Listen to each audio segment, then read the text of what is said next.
Hi highs இன்னைக்கு நம்ம ரொம்பவே சூப்பரான ஒரு சைனீஸ் மெலோ ட்ராமா தான் பார்க்க போகிறோம். இதில் காமெடி, லவ், ரொமான்ஸ் எல்லாமே இருக்கும். அது மட்டும் இல்லாமல் ஸ்டோரி ரொம்பவே டிஃப்ரெண்ட்டாக இருக்கும். ஸோ கண்டிப்பாக இந்த ட்ராமா உங்களுக்கு ரொம்பவே பிடிக்கும். அண்ட் பிடிச்சிருந்தா மறக்காமல் லைக் பண்ணிடுங்க. சரி வாங்க வீடியோக்குள்ள போகலாம். இந்த ட்ராமாடைய ஸ்டார்டிங்லேயே நம்ம ஹீரோயினை தான் காமிக்கிறாங்க. நம்ம ஹீரோயின் பார்த்தீங்கன்னா ஒரு டெலிவரி கேர்ளாக தான் ஒர்க் பண்ணிட்டு இருக்கா.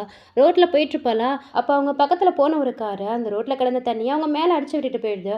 இதனால செம்மையாக ஹீரோயின் கடுப்பாயிடுறாங்க. அறிவு கெட்ட பையில மேனஸ் இருக்கான்னு சொல்லி திட்டிட்டு இருக்காங்க.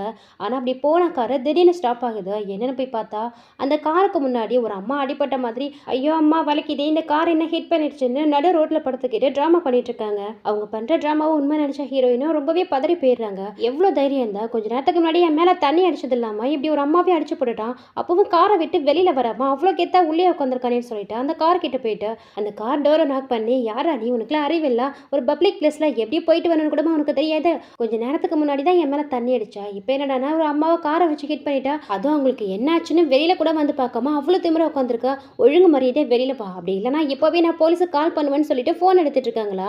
அதை கேட்ட இந்த அம்மா இவ்வளோ நேரம் வலிக்குதுன்னு சொல்லி ஆக்ஷன் போட்டவங்க போலீஸ் என்னதும் அங்கேருந்து எழுந்து ஓடி போயிடுறாங்க. இப்போதான் அந்த காருக்குள்ள அந்த பர்சனும் கண்ணாடி இறக்கிட்டு அவன் மூஞ்சியை காட்டுறா. ஆக்சுவலி இவன் தான் நம்ம ட்ராமாவோட ஹீரோ ஃபூ.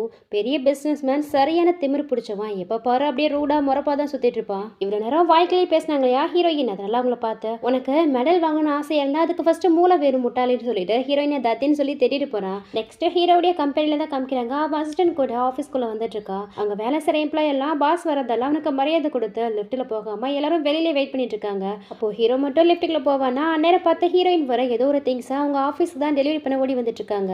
அங்க வேலை பார்க்குற எம்ப்ளாயிஸுக்கு மட்டும் தானே ஹீரோ பாஸ், ஹீரோயினுக்கு இல்லை இல்லையா. அவங்க பாட்டுக்கு யார் இருந்தா எனக்கு என்னன்னு டக்குன்னு லிஃப்ட்டுக்குள்ள ஓடி போயிடுறாங்க. அப்படியே நிமிந்த ஹீரோடைய மூஞ்சியை பார்த்ததுதான் செம்மையா கடுப்பாகிறாங்க.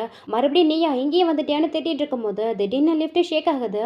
ஷேக் ஆனதுல ஹீரோயின் ஹீரோ போய் கிஸ் பண்ணிடுறாங்க. அடி பாவின்னு ஹீரோயினை பார்த்து முழிச்சிட்டு இருக்க ரெண்டு பேருமே ஒரே நேரத்துல மயங்கிடுறாங்க. இங்க கட் பண்ணா நெக்ஸ்ட் ஹாஸ்பிட்டல்ல தான் காமிக்கிறாங்க. கொஞ்ச நேரத்துக்கு அப்புறம் தான் ஹீரோ கண் விழிக்கிறாரு. பக்கத்துல இருந்த அசிஸ்டன்ட்டுக்கா செம்ம ஹாப்பியா இருக்கு. பாஸ் எழுந்துட்டீங்களான்னு சொல்லிட்டு அவர் மேல போய் கையை வச்சதுதான் செவ்வல்லே ஒரே ஆறு அடிச்சது மட்டும் இல்லாம டக்குன்னு எழுந்து உட்காந்து ஒரு மாதிரி நர்வஸ் ஆயிட்டு இருக்காரு. யோ டாக்டர், என்னதையா செக் பண்ணா, என் பாஸை செக் பண்ணி பார்த்துட்டு அவருக்கு எந்த ப்ராப்ளம் இல்லைன்னு சொன்னா அப்புறம் எதுக்காக என் பாஸ் இந்த மாதிரி பண்ணிட்டு இருக்காரு, ஒழுங்கா போய் செக் பண்ணுன்னு சொல்ல இதோ பாக்குற சார்னு சொல்லிட்டு டாக்டர் ஸ்டெத்தோஸ்கோப்போட செக் பண்ணதுக்காக நெஞ்சில கை வைக்க போவாரா. என்ன தொடாதன்னு சொல்லிட்டு அவரு கணத்துலயும் பல்லான்னு ஒன்று விழுது. என்னாலலாம் இவருக்கு ட்ரீட்மெண்ட் பார்க்க முடியாதுன்னு சொல்லிக்கிட்டு அந்த டாக்டர் அழுதுகிட்ட இங்கேருந்து ஓடி போயிடுறாரு. அப்போதான் ஹீரோ நோட்டீஸ் பண்றாரு, நம்ம வாய்ஸ் என்ன திடீர்னு சேஞ்ச் ஆயிருக்கு, பேசும்போது என்ன பைய வாய்ஸ் கேட்குதுன்னு சொல்லிட்டு ஒண்ணுமே புரியாம போய் ஸ்கிரீனை ஓப்பன் பண்ணா ஆப்போசிட்ல ஹீரோயின் தான் நிக்கிறாங்க. பார்த்ததும் செம்ம ஷாக் ஆகி ரெண்டு பேருமே பேன் சொல்லி கத்திக்கிட்டே பக்கத்துல இருந்த மிரரை பார்த்தா என்ன கோளாறு நடந்திருக்குன்னு இப்பதான் புரியுது. அவங்க கண்ணா அவங்களால நம்ப முடியல. ஏன்னா ரெண்டு பேருடைய சோலும் ஸ்வாப் ஆயிருக்கு. அதாவது கூடு விட்டு கூடு பஞ்சிருக்காங்க. ரெண்டு பேரும் அவங்க பிரைவேட் பார்ட்ல கை வச்சு பார்த்துட்டு என்னடா குடும்பம் இதுன்னு புலம்பிட்டு இருக்காங்க. இல்ல இது எல்லாமே என்னுடைய கனவு தான், நான் கனவு தான் கண்டுட்டு இருக்க போல இருக்குன்னா ஹீரோ உடம்புல இருக்க ஹீரோயின் வேற அவ கணத்துல அடிச்சு பார்த்துட்டு இருக்கா, கையை பிடிச்சும் கிள்ளி பார்த்துட்டு இருக்கா. ஏ லூசு, உனக்கு இன்னமா என்ன நடக்குதுன்னு புரியலன்னு ஹீரோவும் சொல்லிட்டு இருக்கா. அப்போ கரெக்டா ஹீரோடைய அசிஸ்டன்ட் அங்க வராரு. ஹீரோ உடம்புல இருக்கிற ஹீரோயின் கிட்ட போயிட்டு, பாஸ் டைம் ஆகுது, மீட்டிங் ஸ்டார்ட் ஆக போது, மிஸ்டர் வேங் நமக்காக காத்துட்டு இருக்காரு, சீக்கிரம் வாங்கன்னு சொல்லி கூப்பிட்டு இருக்காரு. உடனே ஹீரோயின் உடம்புக்குள்ள இருக்கிற ஹீரோ டைம் என்னன்னு பார்த்துட்டு ஒரு நிமிஷம் இங்கே வெயிட் பண்ணுங்கன்னு சொல்லிட்டு ஹீரோயினை உள்ள கூட்டிட்டு போய், இங்க பாரு இங்க என்ன நடக்குது, இதெல்லாம் எப்படி ஆச்சுங்கிறத பத்தி அப்புறம் யோசிக்கலாம், எனக்கு இப்போதைக்கு ஒரு முக்கியமான மீட்டிங் இருக்கு, இப்போ நீ என் கூட வந்தே ஆகணும், அதுவும் நான் எப்படி இருப்போனோ என்னுடைய ஆட்டிடியூட்ல நல்லா டீட்னஸா ட்ரெஸ் பண்ணிட்டு வான்னு சொல்லி கூப்பிடுறாரு. ஆஹா, இவர் அப்படியே பெரிய இவர் சொன்னா நான் வந்தேன்னுமா, என்னாலாம் வர முடியாதுன்னு ஹீரோயினும் பிகப் பண்ணிக்க. இங்க பாரு, நீ மட்டும் என் கூட வந்து ஒழுங்கா கோஆபரேட் பண்ணினா உனக்கு 2 லட்சம் பணம் தரேன்னு சொல்றாரு. அதுக்கெல்லாம் வேற ஆளை பாருன்னு சொல்லும் போது சரி 50 லட்சம் தரேன்னு சொல்லவோ, அதுக்கும் வேற ஆளை பாரு, என்னாலலாம் வர முடியாதுன்னு சொல்லவோ, சரி 1 மில்லியன் பணம் தர வந்து தரேன்னு சொல்லி கூப்பிடுறாரு. 1 மில்லியனா, இப்போவே வர வா போகலாம், டைம் ஆயிடுச்சுன்னு சொல்லிட்டு ஹீரோ கூடயே போறாங்க. கம்பெனிக்குள்ள வரும்போது பாத்தீங்கன்னா ரெண்டு பேரும் ஒன்னா தான் வராங்க. தான் ஒரு பொண்ணுடைய பாடிக்குள்ள இருக்குங்கிறது கூட மறந்த ஹீரோ பாத்தீங்கன்னா அவர் பாட்டுக்கு எப்போதும் போல ஆம்பளை மாதிரி கெத்தா திமிரா நடந்து வந்துட்டு இருக்காரு. எங்க ஹீரோயினும் அப்படியே பயந்து சுத்தி முத்தியமா பாத்துக்கிட்டு அந்த இடம்லாம் எப்படி இருக்குன்னு ஒரு மாதிரி வித்தியாசமா பாத்துக்கிட்டே வராங்க. மீட்டிங் ஹாலுக்குள்ள வந்து எப்போதும் போல ஹீரோடைய சேர்ல வந்து உட்காராரு. பக்கத்துல இருந்த இன்வெஸ்டர், ஏமா யாருமா நீ, இது பிரசிடென்ட் மிஸ்டர் ஃபோடி சேர், முதல்ல ஏந்திரமான்னு சொல்லும் போதுதான் என்ன பண்றோங்கிறதே அவருக்கு ரியலைஸ் ஆகுது. டக்குன்னு எழுந்துக்கிட்டு ஹீரோயின் உட்கார சொல்றாரு. அது ஒன்றும் இல்லை, என் அசிஸ்டண்ட்டுக்கு கொஞ்சம் மண்டை கோளார் ஆயிடுச்சு, அதனால தான் இந்த மாதிரி சில்லியான வேலைலாம் பார்த்துட்டு இருக்கா, நீங்கள் எதுவும் மைண்ட் பண்ணிக்காதீங்கன்னு ஏதோ சொல்லி சமாளிச்சுட்டு இருக்கா. உண்மையான அசிஸ்டண்ட்டோ, பாஸ் என்னது இது, அந்த பொண்ணு உங்கள் அசிஸ்டண்டா, அப்போ நான் யாரு, நான் உங்கள் அசிஸ்டண்ட் இல்லையா, என்னை வேலையை விட்டு தூக்க போகிறீங்களான்னு புலம்பிட்டு இருக்கா. அப்படிலாம் இல்லை, நீயும் என்னுடைய அசிஸ்டண்ட் தான், இவளை இப்போ தான் புதுசாக நான் ஹையர் பண்ணியிருக்கேன்னு ஏதோ சொல்லி சமாளிச்சு ஒரு வழியாக அந்த மீட்டிங்கையும் ஸ்டார்ட் பண்ணுறாங்க. போக போக தான் தெரியுது ஹீரோடைய பொசிஷன் எவ்வளோ ஒரு ஹையான பொசிஷன்னு. மோவன், நான் எவ்வளோ பெரிய ஹையான பொசிஷன்ல இருந்துக்கிட்டா என்கிட்ட விளாட்னா இருடா, என்ன பண்ணுறேன் பாரு, என் பவரை காமிக்கிறேன்னு சொல்லிட்டு இருக்கும்போது அந்த வேங் இருக்கார் இல்லையா மிஸ்டர் ஃபூயான்ஷோ, நீங்கள் உங்களுடைய ஒப்பீனியனை பற்றி சொல்லுங்கன்னு சொல்லிட்டு இருக்காரு. ஆக்சுவலி அந்த கம்பெனி பார்த்தீங்கன்னா மென்ஸோடைய இன்னர் வேர்லாம் ப்ரொடக்ஷன் பண்ணுற கம்பெனி போல் நல்ல ஹேண்ட்ஸமான மேல் மாடல்ஸை கூப்பிட்டு நம்ம பிராண்டோடைய இன்னர் வேரை போட சொல்லி நிறைய ஷோ பண்ணி விளம்பரப்படுத்தணும். அதெல்லாம் உங்களுக்கு சொன்னால் புரியாது, இருங்க செஞ்சு காட்டுன்னு சொல்லிட்டு அந்த டேபிளில் ஏறி அவங்க போட்டிருந்த ஓவர் கோட்டை கலட்டி ஹீரோடைய மூஞ்சில தூக்கி போட்டுட்டு ஒரு மேல் மாடல்னா இப்படி தான் இருக்கிறேன்னு சொல்லிட்டு அவருடைய ஷர்ட்டை கலட்டி ட்ரை பண்ணிட்டு இருக்காரா. வருது பாருங்க எங்கள் ஹீரோவுக்கு கோபம். அப்படியே அவங்கள பிடிச்ச கீழே தள்ளி அவங்க டையை பிடிச்சி ஒரு நிமிஷம் இருங்கன்னு சொல்லிட்டு உள்ளே கூட்டிட்டு போறாரு. இங்கே பாரு, நான் உங்ககிட்ட என்ன சொன்னால் என்ன பண்ணிட்டு இருக்கேன்னு கேட்கவும் அவங்க தானே ஒப்பீனியன் கேட்டாங்க, அதனால தானே சொன்னேங்க போது. அதுக்காக எப்படிதான் என் உடம்புல இருக்கிற ட்ரெஸ் எல்லாம் ஊத்து காட்டி என் மானத்தை வாங்க ட்ரை பண்ணுவியா? என்ன சொன்ன மாதிரி பணம் வேணுமா இல்லை வேணாமான்னு மிரட்டிட்டு இருக்காரு. பாரா, என்னையே மிரட்டி பார்க்குறியா? இப்போதைக்கு நான் யாரும் தெரியும்ல, இவ்வளோ பெரிய கம்பெனியோடைய பிரசன்ட், என்கிட்ட நிறையவே பணம் இருக்குன்னு சொல்லிட்டு இருக்கான். அப்படியா, இரு என்ன பண்ற பாருன்னு சொல்லிட்டு ஹீரோயின் உடம்புல இருக்கிற ட்ரெஸ்ஸை ஒன்றா கழட்ட ட்ரை பண்றான். அட பாவி பயல, நீ மட்டும் என் ட்ரெஸ்ஸை கழட்ட ட்ரை பண்ணனா நான் ஓன் ட்ரெஸ்ஸை கழட்டுவேன்னு சொல்லிட்டு ஹீரோயினா அவங்க உடம்புல அந்த ட்ரெஸ் எல்லாம் கழட்டிட்டு இருக்காங்க.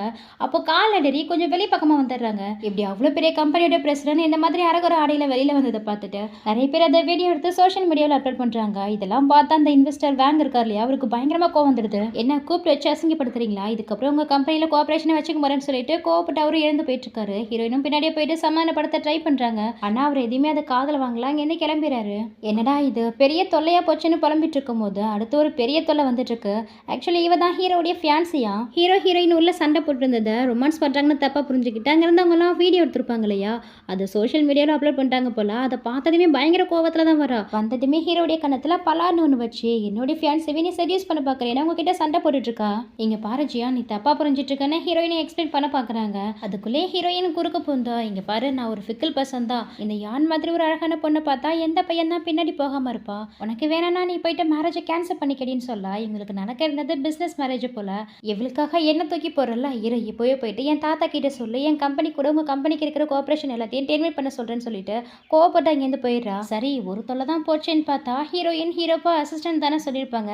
அதனால அந்த அசிஸ்டன்ட் ஷாப்பை வந்து பார்த்துட்டு இருக்கும் போது அங்க ஹீரோயினுடைய எக்ஸ் வரான். இவனும் ஹீரோடைய ஆஃபீஸ்ல தான் டீம் லீடரா ஒர்க் பண்ணிட்டு இருக்கான். அங்க ஹீரோயின் இருக்கிறத பார்த்துட்டு என்ன யான் ஒன்று பிரேக்கப் பண்ணதுக்கு அப்புறம் என்ன தேடி என் கம்பெனி வரைக்கும் வந்துட்டியா, நீ என்ன பண்ணாலும் எதுவும் ஒர்க் அவுட் ஆகாது, ஒழுங்கா இந்த கம்பெனி விட்டு ஓடி போயிட்டு ரொம்ப ஓவரா பேசிட்டு இருக்கானா. பத்தாத்துக்கு அவன் கூட சேர்ந்து அவனுடைய ஜான்ட்ரா ஃப்ரெண்ட்ஸுங்களும் வந்து ஹீரோயினை ரொம்பவே ஹியூமிலேட் பண்ணி பேசிட்டு இருக்காங்க. அது மட்டும் இல்லாம ஹீரோனுடைய பிரைவேட் போட்டோலாம் இருக்கு, அது எல்லாருக்கும் சென்ட் பண்ணிட்டு வந்து ரொம்ப ஓவரா பேசிட்டு இருக்கு. அதை கேட்ட ஹீரோவுக்கு பயங்கரமா கோவம் வருது.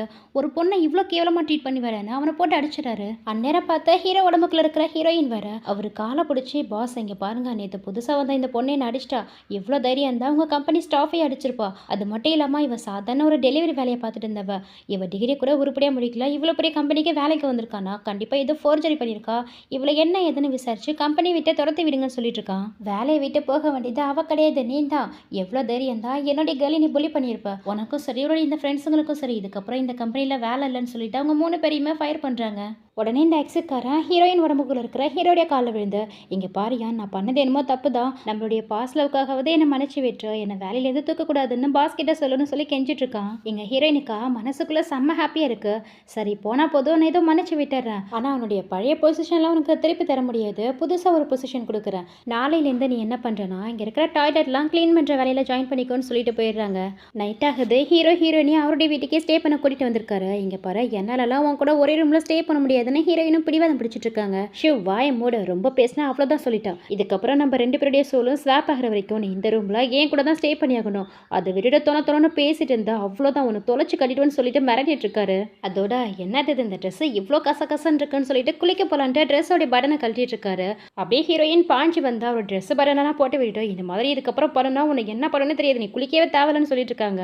அப்புறம் குளிக்காம எப்படி இருக்காது, உன் பாடியிலேருந்து வர ஸ்மெல்லை என்னால் தாங்கிக்கவே முடியல, இப்போ என்ன பண்ணுறதுன்னு கேட்கும் போது ட்ரெஸ்ஸை வேணா கழட்டி கூட நான் துவைச்சு தரேன்னு சொல்லிட்டு பாத்ரூம் பக்கமாக கூட்டிட்டு போறாங்க. இங்க பாரு நீ கழட்டாதான் நானே கழட்டிக்கிறேன்னு சொல்லிட்டு ஹீரோயின் ஷர்ட் பட்டனை ஒன்று கழட்டிட்டு இருக்காங்க. இங்க ஹீரோக்கா பயங்கர இரிட்டேட்டிங்கா இருக்கு. எப்படியே நீ ஒவ்வொரு பட்டனா கழட்டுறதுக்குள்ள விடிஞ்சிரும், முதல்ல விடுன்னு சொல்லிட்டு ஒரே செகண்ட்ல அந்த டாப்பை கழட்டிடுறாரு. அச்சோ என் பாடி தெரியுதுன்னு சொல்லிட்டு மறைக்கிறங்கிற பேரில் ஹீரோவை ஹக் பண்ணிக்க. அந்நேரம் பார்த்து ஹீரோடைய அம்மா வேற அங்கே வந்துடுறாங்க. அடே என்னடா பண்ணிட்டு இருக்கேன்னு கேட்டு 2 பேரையும் உட்கார வச்சு என்ன விஷயம்னு கேட்கும் போது அப்போ ஹீரோ அவங்க அம்மா கிட்ட, இங்க பாருங்கம்மா நீங்க நினைக்கிற மாதிரிலாம் எதுவும் கிடையாது, நான் மிஸ்டர் ஃபோடி கம்பெனியில் வேலை வேலை பார்க்குற ஒரு சாதாரண அசிஸ்டன்ட் தான், ஒரு வேலை விஷயமா தான் பார்க்க வந்தேன்னு சமாளிச்சுட்டு இருக்காங்க. ஆனால் இவ்வளோ தூரம் நெருக்கமாக பார்த்ததுக்கப்புறம் எந்த அம்மாவும் நம்ப மாட்டாங்க இல்லையா? இங்கே பாருங்க, நான் சுற்றி வளைச்சு பேசல, நான் நேராகவே விஷயத்துக்கு வந்துடுறேன். எனக்கும் உங்கள் 2 பேருடைய ரிலேஷன்ஷிப்பை பிடிக்கல. நடந்தது எல்லாத்தையும் நானும் கேள்விப்பட்டேன். இவ ஒரு சாதாரண டெலிவரி கேர்ள் தானா, நம்ம ஃபுல் ஃபேமிலிக்கு மருமகளாக வரதுக்கு இவ எந்த விதத்தில் தகுதியானவளா இருப்பா? என்னால் இந்த மாதிரி ஒரு டெலிவரி கேர்ள் எல்லாம் மருமகளாக ஏற்றுக்க முடியாதுன்னு சொல்லவும் ஹீரோயினுக்கா செம்மையாக கோவம் வருது. அம்மா என்ன பேசுறீங்க நீங்கள்? டெலிவரி வேலை பார்க்குறவங்கன்னா உங்களுக்கு என்ன அவ்வளோ இலக்கரமாக போயிடுச்சா? டே நைட்டுன்னு பார்க்காம மழை வெயில்னு பார்க்காம எவ்வளோலாம் கஷ்டப்பட்டு வேலை பார்க்கணும் தெரியுமான்னு சொல்ல வந்தவங்க. அதுக்குள்ளே எங்கள் ஹீரோ கொஞ்சம் அடக்கி வாசி அப்படிங்கிற மாதிரி சைகை காட்டுறாரா? கொஞ்சம் ஓவர் தான் உணர்ச்சி வசப்பட்டுட்டோமேனா. அப்பதான் ஹீரோனுக்கு கொஞ்சம் ரியலைஸ் ஆகுது. எங்க ஹீரோடைய அம்மாவும் எனக்கு தெரியும்டா, இவளுக்காக தானே நாங்கள் அரேஞ்ச் பண்ண பிளைண்ட் டேட் எல்லாம் வேணாம்னு சொல்லி தள்ளி போட்டுட்டு இருந்தேன். நீ என்ன எக்ஸ்பிளைன் பண்ணாலும் இந்த மாதிரி ஒரு டெலிவரி கேர்லாம் என்னால மருமகளை ஏத்துக்க முடியாதுன்னு சொல்லிட்டு எழுந்து போனாங்க. கொஞ்ச நேரத்துக்கு அப்புறம் பையனை வேற தேடிட்டோமேனா அவருக்காக ஏதோ ஒரு சாப்பாடு சமைச்சு எடுத்துட்டு வராங்க. அண்ணனை பார்த்து எங்க ஹீரோயின் வேற மென்ஸ் ரீல்ஸ்லாம் பண்ணுவாங்க இல்லையா, அந்த மாதிரி வீடியோவை பார்த்து ஐயோ எவ்வளோ ஹேண்ட்ஸமா இருக்கான்னு சொல்லிட்டு கிஸ் பண்ணிட்டு இருக்காங்களா? எப்படி தன்னுடைய பையன் இன்னொரு பையனை பார்த்து ஹேண்ட்ஸம் சொல்லி கிஸ் பண்றதை பார்த்து ஹீரோவுடைய அம்மாவோ தன்னுடைய பையன் கேயா மாறிட்டான் போல இருக்குன்னு தப்பா புரிஞ்சுக்கிட்டு இந்த விஷயம் வெளியே தெரியத்துக்குள்ள ஃபர்ஸ்ட் இவனுக்கு மேரேஜ் பண்ணி வச்சிருன்னு சொல்லிட்டு மறுநாளே ஹீரோயினை மீட் பண்ணி ஹீரோயின் மாதிரியான ஒரு டெலிவரி கேர்லாம் வேணான்னு சொன்னவங்க இன்னைக்கு வாலண்டியரா அவங்க கிட்ட வந்து 1 மில்லியன் பணத்தையும் கொடுத்து என் பையனை மேரேஜ் பண்ணிக்கன்னு சொல்றாங்க. அதுக்கு ஹீரோவும் என்ன ஆண்டி பேசுறீங்க, என்னால முடியாதுன்னு சொல்லும் போது இங்க பாருமா ரொம்பவும் அவசரம், அதனால தான் உங்ககிட்ட இந்த அளவுக்கு பேக் பண்ணி கேட்டுட்டு இருக்கேன், தயவு செஞ்சு என் பையனை மேரேஜ் பண்ணிக்கோ. இங்க பாரு என் கண்ணை பாரு, என் பையனுக்கு மேரேஜ் ஆகலங்கிற கவலையில நைட்டு ஃபுல்லாக நான் தூங்க கூட இல்லை தெரியுமா, தூங்காததெல்லாம் கண்ணெல்லாம் கருவலையும் விழுந்திருக்கு பாருன்னு சொல்லி காமிச்சிட்டு இருக்காங்க. ஆக்சுவலி அவங்க தூங்கியிருக்க மாட்டாங்க தான், ஏன்னா ஹீரோ உடம்புக்குள்ள இருந்த ஹீரோயின் பண்ண வேலையெல்லாம் பார்த்துட்டு எங்க தான் பையன் கேயா மாட்டானோன்னு நினைச்சு நைட்டு தூங்கலான்னு பார்த்தா கூட கனவுல கூட அவங்க பையன் இன்னொரு பையன் கூட ரொமான்ஸ் பண்ணிட்டு இருக்க மாதிரி அவங்க கூட சேர்ந்து வர மாதிரி எல்லாம் கனவு கண்டிருப்பாங்க. அதனாலேயே நைட்டு ஃபுல்லாக புலம்பிக்கிட்டு தூங்கி இருந்திருக்க மாட்டாங்க. அதனால தான் இவ்வளோ காலங்காத்தாலே வந்து ஹீரோக்கு எப்படியாவது மேரேஜ் பண்ணி வச்சணும்னு சொல்லிட்டு அவங்க கிட்ட கெஞ்சிட்டு இருக்காங்க. அதுலேயும் ஹீரோயின் உடம்புக்குள்ள இருக்கிற ஹீரோ வர முடியவே முடியாதுன்னு சொல்லி ஸ்டப்பனா இருந்துட்டு இருக்கா. உனக்கு இந்த 1 லட்ச ரூபா பணம் பத்தலாம் சொல்லுமா, மேலே வேணாலும் 5 லட்ச ரூபாய் தரேன்னு சொல்லிட்டு 5 லட்ச ரூபாய் இருக்கக்கூடிய கார்டு எடுத்து வைக்கிறாங்களா? என்னது 5 லட்சமான்னு சொல்லிட்டு டக்குன்னு ஹீரோயினும் அந்த கார்டு எடுத்து வச்சுக்கிட்டு 5 லட்ச ரூபாய் என்ன கீழே கிடக்கா, அதில் அவள் மேரேஜ் பண்ணிக்க சம்மதிப்பான்னு சொல்லிட்டு இருக்காங்க. அடுத்த செகண்டே ரிஜிஸ்டர் ஆஃபீஸ் போயிட்டு லீகலாக 2 பேரும் மேரேஜ் பண்ணிக்கிட்டு மேரேஜ் சர்டிஃபிகேட்டோட வெளியில் வராங்க. அப்போ ஹீரோயினுக்கு ஹாஸ்பிட்டல் தான் கால் வருது. அவங்க அம்மாவுக்கு உடம்பு சரியில்லாமல் ஹாஸ்பிட்டல் அட்மிட் ஆயிருப்பாங்க. அது சம்மந்தமாக தான் பேசுறதுக்கு வர சொல்கிறாங்க. இங்கே அவங்க அம்மாவை பார்க்க 2 பேருமே தான் ஹாஸ்பிட்டல் வந்திருக்காங்க. உள்ளே போகிறதுக்கு முன்னாடி ஹீரோயினும் இங்கே பாரு நான் சொன்ன மாதிரி கரெக்டாக நடந்துக்கணும், உங்களுக்கு சந்தேகம் வராத அளவுக்கு நடந்துக்கோன்னு சொல்லிட்டு உள்ள போறாங்க. அவங்க சொன்ன மாதிரி ஹீரோவும் ஹீரோயின் மாதிரியே நல்லபடியா ரொம்ப அக்கறையா இருக்கிற மாதிரி பேசிலாம் நடிச்சிட்டு இருக்காரு. சரிம்மா இந்த பையன் யாருன்னு ஹீரோயின் அம்மா கேட்கவும் அது வந்து நான் அவருடைய பாஸ் தான், 2 பேரும் ஒரு முக்கியமான வேலை விஷயமா போயிட்டு இருந்தோம்மா, அப்போதான் ஹாஸ்பிட்டல் இருந்து கால் வந்தது, அதனால தான் 2 பேரும் உங்களை பார்க்க வந்தோம்னு சொல்லி சமாளிச்சிட்டு இருக்காங்க. இங்க பாருப்பா தம்பி, என் பொண்ணு வேலையில எதுவும் மிஸ்டேக் பண்ணிட்டானா தயவு செஞ்சு அவளை எதுவும் ஹர்ட் பண்ணிட்டாதீங்க, நல்லபடியா பாத்துக்கோங்க. ஏன்னா அவ சின்ன வயசுல இருந்து ரொம்பவும் கஷ்டப்பட்டவ. யான் சின்ன பிள்ளையா இருக்கும் போதே நான் அவங்க அப்பாவை டிவோர்ஸ் பண்ணிட்டேன். என் பொண்ணு அவங்க அப்பாவுடைய கஸ்டடியில் தான் வளர்ந்தா. அவங்க அப்பா 2வது மேரேஜ் பண்ணதுக்கப்புறம் வந்த ஸ்டெப் மாம் என் பொண்ணை ரொம்பவும் டார்ச்சர் பண்ணான்னு அவங்க பட்ட கஷ்டத்தெல்லாம் சொல்ல ஹீரோயினுக்கா முடியல, ரொம்பவும் அழகியா வந்துட்டு இருக்கு. அப்படியே அவங்க கணத்தெல்லாம் தடிச்சு அழகிய மேனேஜ் பண்ணிட்டு சரிங்கம்மா நீங்க பாருங்க நாங்க வரேன்னு சொல்லிட்டு 2 பேரும் வெளியில வராங்க. இப்பதான் ஹீரோயினே புரிஞ்சுக்கிறாரு அவங்க அம்மாவுடைய ஹாஸ்பிட்டல் பில் எல்லாம் பே பண்றதுக்காக தான் ஹீரோயின் எந்த அளவுக்கு பணம் ஓடிட்டு இருக்காங்கிறது தெரியுது. அதுக்கப்புறம் 2 பேரும் ஒரே வீட்டுல தான் ஸ்டே பண்றாங்க. நாட்கள் போக போக 2 பேருக்குள்ளேயும் ஒரு நல்ல பாண்டிங் ஏற்படுது. அதுலேயும் ஹீரோவுக்கு பீரியட்ஸ் டைமில் வந்து வலி தாங்க முடியாமல் ரொம்பவும் கஷ்டப்படுறாரு. அப்போது ஹீரோயின் தான் அவரை உட்கார வச்சு நாப்கினை இந்த மாதிரிலாம் யூஸ் பண்ணணும், யூஸ் பண்ணதுக்கப்புறம் எப்படிலாம் டிஸ்போஸ் பண்ணணும்னு ஒவ்வொன்றையும் சொல்லி கொடுக்குறாங்க. அதோட மந்த்லி இந்த மாதிரி ப்ராப்ளம் எல்லா பெண்களுக்குமே வரும். இந்த மாதிரி டைமில் மார்பகங்கள்லாம் பயங்கர வலியோட ரொம்பவும் வீக்கமாக இருக்கும். அது மட்டும் இல்லாமல் பின்பக்கமாக நடுமுதுகில் பயங்கரமான வலி ஏற்படும். அடிவேறு சொல்ல முடியாத அளவுக்கு வலிக்கும். என்னத்துக்கு கோபப்படுறோம் எதுக்கு கோபப்படுறோம் தெரியாமல் சின்ன சின்ன விஷயத்துக்கெல்லாம் கோவப்பட்டு இருப்பாங்க. இந்த மாதிரி தான் இருக்கும், கொஞ்சம் அட்ஜஸ்ட் பண்ணிக்கோன்னு சொல்லிட்டு இருக்கும் போது தான் ஹீரோவுக்கு எந்த அளவுக்குலாம் பொண்ணுங்க கஷ்டப்படுறாங்கிறதே புரியுது. என்ன புரிஞ்சாலும் என்ன பிரயோஜனம், வலி தாங்க முடியல, ஏதாவது டேப்லெட் ஏதாவது கூடன்னு சொன்னா கூட இந்த மாதிரி டைம்ல இதுக்காக டேப்லெட் சாப்பிட்டா அது கண்டிப்பாக சைட் எஃபெக்ட் ஆகும். நான் வேணா உனக்கு வயிற்றுல கொஞ்சம் ரப் பண்ணி விட்டு மசாஜ் மாதிரி பண்ணி விடுறேன், அதுக்கப்புறம் உனக்கு கொஞ்சம் பெட்டரா இருக்கும்னு சொல்லிட்டு அவங்க அடி வயிற்றுல கையை வச்சு மசாஜ் பண்ணி விட்டுட்டு இருக்காங்க. ஐயோ என்னால வலி தாங்க முடியல, கழுத்துக்கு கீழே கால் வரைக்கும் செம்ம வலி வலிச்சிட்டு இருக்கு, அதுலயும் கழுத்துக்கு கீழே சுத்தமா முடியல, பயங்கரமா வலிக்குது, ஒழுங்கா இங்க மசாஜ் பண்ணது போதும் மேல மசாஜ் பண்ணு சொல்லிட்டு அவங்க கையை பிடிச்சி இழுக்கவும் டக்குன்னு அவரு கையை உதறி விட்டுட்டு என்ன நீ என்கிட்ட அட்வான்டேஜ் இருக்க ட்ரை பண்றியா, என்னாலலாம் அந்த மாதிரி பண்ண முடியாதுன்னு சொல்றாங்க. இதுல உனக்கு என்னமா பிரச்சனை, இது உன்னுடைய பாடி தானேங்கும் போது என்னுடைய பாடி தான், ஆனா இந்த கை அது உன்னுடைய கை தானே, என் பாடியை யாரும் டச் பண்ணக்கூடாதுன்னு சொல்லிட்டு அவாய்ட் பண்ணிடுறாங்க. நெக்ஸ்ட் ஹீரோடைய ஆஃபீஸில் தான் காமிக்கிறாங்க. ஹீரோயினுடைய இந்த எக்ஸ் இருக்கான் இல்லையா, அவன் ஹீரோயின் மேலே இருக்கிற கோபத்தில் யாருக்கும் தெரியாமல் அவங்க குடிக்கக்கூடிய கோல்ட் காஃபியில் ட்ரக்ஸை கலந்து வச்சிடறான். அதில் ட்ரக்ஸ் கலந்துருக்கிறது தெரியாத ஹீரோவும் வரும்போது டேபிளில் காஃபி இருக்கிறத பார்த்துட்டு ஹீரோயின் தான் தனக்காக வாங்கிட்டு வந்து வச்சிருக்கான்னு நினச்சி அதை எடுத்து ஃபுல்லாக குடிச்சிடறாரு. குடிச்சு கொஞ்ச நேரத்துல அந்த ட்ரக்ஸ் ரியாக்ட் ஆக ஆரம்பிக்குது. இந்த எக்ஸு காரணம் யாருக்கும் தெரியாமல் ஹீரோ ஒரு ஹோட்டல் பக்கமாக கூட்டிட்டு வரான். அதை தூரத்துலேருந்து ஹீரோயின் பார்த்துடுறாங்க. இங்கே இவனும் ஹீரோவை ஒரு ரூமில் படுக்க வச்சுட்டு யார்கிட்டயே ஃபோனில் பேசுறதுக்காக போவானா, அந்த கேப்பை யூஸ் பண்ணி ஹீரோயின் அந்த ரூமுக்குள்ள புகுந்து அவங்கிட்டேருந்து காப்பாற்றி அவரை வீட்டுக்கு கூட்டிட்டு வந்துடுறாங்க. ஆனால் அவருக்கு ட்ரக் கொடுத்ததால ரொம்ப அன்கண்டிஷனலாக இருந்துட்டு இருக்காரு. உடனே ஹீரோயினும் ஹீரோடைய அசிஸ்டன்ட்டுக்கு கால் பண்ணி இமீடியட்டாக என்னுடைய வீட்டுக்கு ஒரு டாக்டர் வர சொல்லுங்கன்னு சொல்லிட்டு இருக்கும் போது இங்கே ஹீரோ வர ஹீரோயினை பிடிச்சி பெட்டில் தள்ளி அவங்கள ஃபோர்ஸ் பண்ணி கிஸ் பண்ணி ரெண்டு பேருமே இன்டிமேட் ரிலேஷன்ஷிப்பில் இருந்துடுறாங்க. நெக்ஸ்ட் மார்னிங் ஹீரோயின் தான் ஃபர்ஸ்ட் கண் விழிக்கிறாங்க. பார்த்தா செம்ம ஷாக்கு. பக்கத்தில் ஹீரோ படுத்திருக்கிறதால இல்லை, மறுபடியும் அவங்க சோல் திரும்ப கிடைச்சிருக்கு. உடனே ஹீரோவை எழுப்பி இங்கே பாருங்க ஃபுயான்ஷோ, நம்முடைய சோல் மறுபடியும் நமக்கு திரும்ப கிடைச்சிச்சு, நம்ம பழைய மாதிரி மாறிட்டேன்னு சொல்லி சந்தோஷப்பட்டு இருக்காங்க. ஆக்சுவலி ரெண்டு பேரும் லிஃப்ட்ல கிஸ் பண்ணதால தானே அவங்க சோல் ஸ்வாப் ஆயிருக்கும். ஸோ இப்போ மறுபடியுமே கிஸ் பண்ணதால மறுபடியுமே அவங்க சோல் ஸ்வாப் ஆகி பழைய மாதிரி ஆகிட்டாங்க. அடா எல்லாத்துக்கும் காரணம் இந்த கிஸ் தானா, இது தெரிஞ்சுதான் முன்னாடியே கிஸ் பண்ணி ரெண்டு பேருடைய சோலையும் ஸ்வாப் பண்ணிருக்கலாமேன்னு சொல்லிட்டு ஹாப்பி ஆகிட்டு இருக்க ஹீரோயினிக்கு தான் ஹீரோ கூட ஸ்டே பண்ணதால ரொம்பவும் ஷேமா இருக்கு. வெக்கப்பட்டு ரூமுக்குள்ள போய் கதை சாத்திக்கிறாங்க. ஃபைனலா என்னுடைய உடம்பு எனக்கு திரும்ப கிடைச்சிச்சு சொல்லி கண்ணாடி முன்னாடி போய் நின்று முகத்தை பார்த்தா அவங்களுக்கு ஒரு மாதிரி ஜப்பியா இருக்கிற மாதிரி ஃபீல் ஆகிட்டு இருக்கு. உடனே ட்ரெஸ் ஜுவல்ஸ் எல்லாம் அவுத்து வச்சுட்டு போய் எடை போட்டு பார்க்குறாங்க. நார்மலாக இருந்த வெயிட்டை விட 6 கிலோ ஜாஸ்தியாக இருக்காங்க. அவங்களுக்கு பயங்கரமாக கோவம் வந்துடுது. என் உடம்பு எப்படிலாம் சாப்பிட்டு நான் ஃபிட்டாக வச்சுருந்தா இருந்த கொஞ்ச நாளில் இப்படி கண்டதையும் தெரிஞ்சு என் உடம்பு இப்படி குண்டாக்கி வச்சிருக்கானேன்னு ஹீரோவை தான் கரிச்சு கொட்டிட்டு இருக்காங்க. எங்கள் ஹீரோவும் ஆஃபீஸில் வந்து வேலை பார்க்கும்போது அசிஸ்டன்ட் அவருக்காக காஃபி எடுத்துட்டு வந்து கொடுக்குறாரு. அந்த காஃபி எடுத்து குடிச்சு பார்க்குறாரு. சக்கரை ரொம்ப அதிகமாக இருக்குது, இதில் எதுக்கு இவ்வளோ சக்கரை போட்டிருக்கீங்கன்னு அசிஸ்டன்ட் பிடிச்சி திட்டிட்டு இருக்காரு. அவருக்கு ஒன்றுமே புரியல. நீங்கள் தானே பாஸ் சக்கரை அதிகமாக போட்டு கேட்டீங்க, அதனால தானே நானும் சக்கரை அதிகமாக போட்டு எடுத்துட்டு வந்து கொடுக்குறேன். இப்போ என்னடா மறுபடியும் பழைய மாதிரி சக்கரை கம்மியாக கேட்குறீங்க, உங்களுக்கு என்னதான் பாஸ் ஆச்சுன்னு சொல்லி கேட்கவும் அப்பதான் அவருக்கு புரியுது ஹீரோயின் அதிகமாக சக்கரை போட்டு குடிப்பாங்கிறது. அதனால இந்த காஃபி எடுத்துகிட்டு போயிட்டு வேற காஃபி போட்டு எடுத்துருவான்னு சொல்லி கொடுத்துறாரு. அவரும் சாரி சொல்லிட்டு அந்த காஃபி எடுத்துகிட்டு போறாரு. அப்படியே எல்லாமும் பழைய மாதிரி ஆகிடுது. ஹீரோ ஹீரோயின் ஹீரோடைய அம்மான்னு சொல்லிட்டு 3 பேரும் ரொம்பவே ஹாப்பியாக இருந்துட்டு இருக்காங்க. ஆனால் என்ன ஒன்று, நார்மலான கப்பல் மாதிரி அவங்களால நார்மலாக கிஸ் பண்ணிக்க முடியல. கிஸ் பண்ணால் பழைய மாதிரியே அவங்க சோல் ஸ்வாப் ஆகிடுது.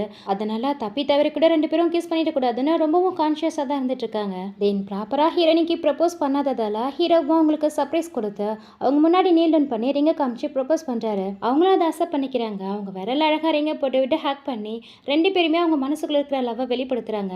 அப்படியே அன்னைக்கு ஈவினிங்காக 2 பேரும் வெளியில் போயிட்டு அப்படியே இயற்கை காட்சிகள்லாம் ரசிச்சு பார்த்துக்கிட்டு ஹீரோயின் கூட டைமை ஸ்பெண்ட் பண்ணிட்டு இருக்காங்களா. அப்போ அந்த இடத்துக்கு ஒரு பெரியவர் வராரு. சாப்பிட்டு 2 நாளாச்சுமா உங்களால முடிஞ்சதை கொடுங்கம்மான்னு சொல்லிட்டு பெக் பண்ணிட்டு இருக்காரு ஹீரோயின் கிட்ட.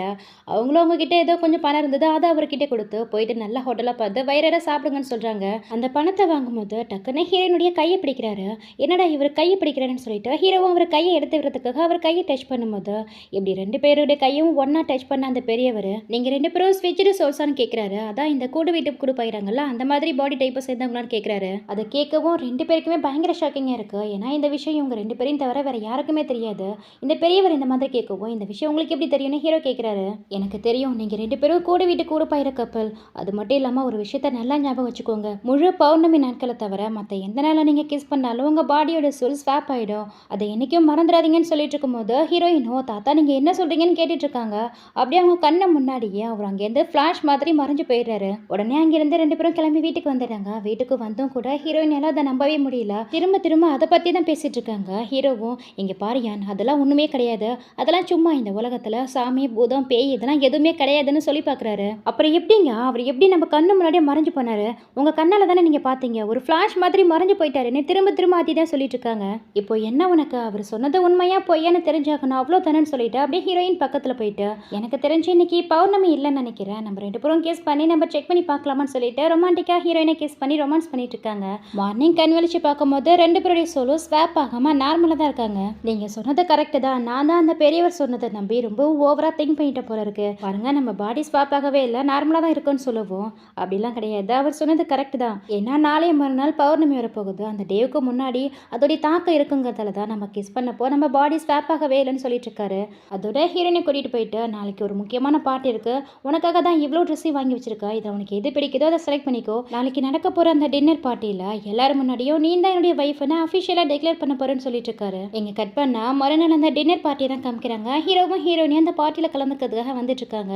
அந்த பார்ட்டியில ஹீரோடைய ஃபேன்ஸ் சொல்லிட்டு பிசினஸ் மேரேஜ் பண்ணிக்கிறதா இருந்தா இல்லையா ஜியான், அவளுமே அவங்க ஃபேமிலியோட வந்திருக்கா. ஹீரோவை மீட் பண்ணி எல்லாரும் பேசிட்டு இருக்காங்க. இருக்காங்க. ஆனால் ஹீரோயினை பார்க்கும்போதெல்லாம் அவளுக்கு பயங்கர பொறாமையாக இருக்குது. எப்படியாவது ஹீரோயினையும் பிரிக்கணும்னு சொல்லி பிளான் போட்டவ ஹீரோயின் தனியாக வர நேரமாக பார்த்து அந்த எக்ஸ் இருக்கா இல்லையா அவனை வச்சு ஹீரோயின் மூஞ்சில கர்ச்சிப்பை வச்சு அவங்கள கிட்னாப் பண்ணிடுறா. மயக்கத்தில் இந்த ஹீரோயினையாக கட்டி போட்டு வச்சு அவங்க மூஞ்சில தண்ணி ஊற்றி எழுப்பி விடுறா. அவளை பார்த்ததுமே உங்களுக்கு பயங்கர ஷாக்கிங் இருக்கு. நீ தான் என்ன கிட்னாப் பண்ணியா, எதுக்கு நீ இந்த மாதிரி பண்ணா, இது ரொம்பவே இல்லீகல், இந்த மாதிரி பண்ணது மட்டும் ஹீரோக்கு தெரிஞ்சா அவர் ஒன்றும் சும்மா விட மாட்டாருன்னு சொல்லி மிரட்டிட்டு இருக்காங்க. ஹீரோக்கு தெரிஞ்சாதுன்னா இந்த இடத்த கண்டுபிடிச்சா அவர் வரதுக்குள்ளேயே நான் போயிட்டு அவரை செடியூஸ் பண்ணி மேரேஜ் பண்ணிப்பேன், இன்னும் கொஞ்ச நேரத்தில் நீயே சாக போறடின்னு சொல்லிட்டு ஹீரோவை செடியூஸ் பண்ண போறேன்னு சொல்லிட்டு அங்கேருந்து போறா. அவ போனதுக்கு அப்புறம் இந்த எக்ஸுக்காரன் வரான். அதுவும் கையில ஷார்ப்பான கத்தியை வேற எடுத்துட்டு வரான். அவனை பார்க்கும்போதே ஹீரோயின் ரொம்பவே பயப்படுறாங்க. அட் த சேம் டைம் இந்த பக்கம் ஹீரோவும் ஹீரோயினியும் ரொம்ப நேரமா அந்த பார்ட்டிகளில் காணாம இருக்கிறதும் எல்லா இடத்துலையும் தேடி பார்த்துட்டு இருக்காரு. அப்போதான் அவங்க காதில் போடுந்த இயரிங் கீழே கிடக்கிறத நோட்டீஸ் பண்றாரு. அதை கையில் எடுத்து பார்த்துட்டு இது ஹீரோயின் போடுந்த இயரிங் ஆச்சு, இது கீழே கிடக்குன்னா அப்போ கண்டிப்பா ஹீரோயின் பிரச்சனை தான் இருக்காங்கிறத கன்ஃபார்ம் பண்றாரு. அவருடைய ஃபர்ஸ்ட் டவுட்டே அந்த ஜியான் மேலே தான் வருது. அவருடைய அசிஸ்டன்ட் கிட்ட ஜியானை நீ பாத்தியான்னு கேட்குறாரு.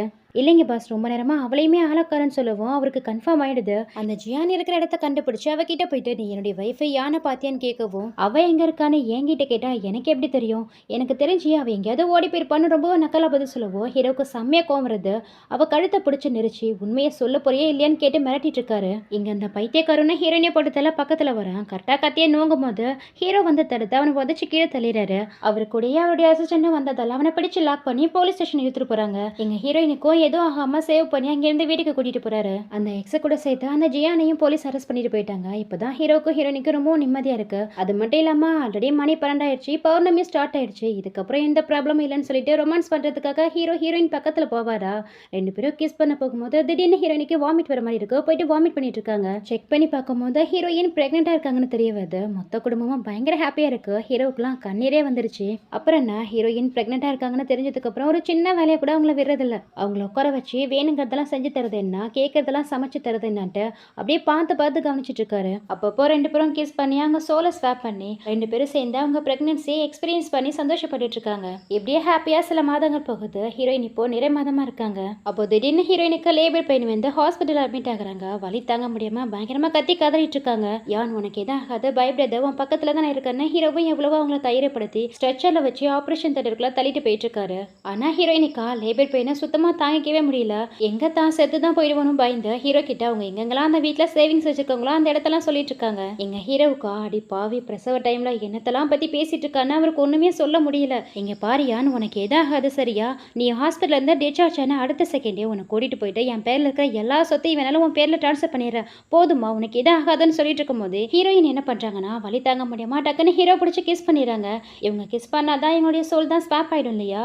ஸோ ரெண்டு பேருமே மறுபடியுமே கூட விட்டு கூட பஞ்சிடுறாங்க. இங்க பாருங்க ஹஸ்பண்ட், இந்த குழந்தை பெற்றுக்கிற டாஸ்க்கு உங்களுடைய தான், நல்லபடியா குழந்தைய பெற்று தூக்கிட்டு வாங்கன்னு சொல்லி அவருக்கு குட் லக் சொல்லி ஆபரேஷன் தேட்டருக்குள்ள அனுப்பி வைக்கிறாங்க. அடி பாவி இப்படி பண்ணிட்டேடி, என்னால வலி தாங்க முடியல, யான்னு சொல்லி கத்திக்கிட்டே ஆபரேஷன் தேட்டருக்குள்ள போயிட்டு இருக்காரு.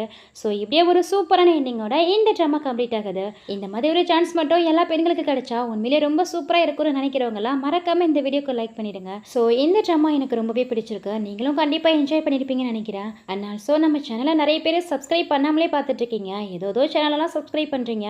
உங்களுக்காக நல்ல கண்டென்ட்டோட நல்ல கதையோட கொண்டு வர என்னோட இந்த குட்டி சேனலையும் சப்ஸ்கிரைப் பண்ணி லைக் பண்ணி உங்களுடைய சப்போர்ட்டை தெரியப்படுத்துங்க. இது என்னுடைய ஆர்டர் கிடையாது, கைண்டான ரிக்வெஸ்ட். அண்ட் நெக்ஸ்ட் வீடியோவில் பார்க்கலாம். Thank you so much and see you.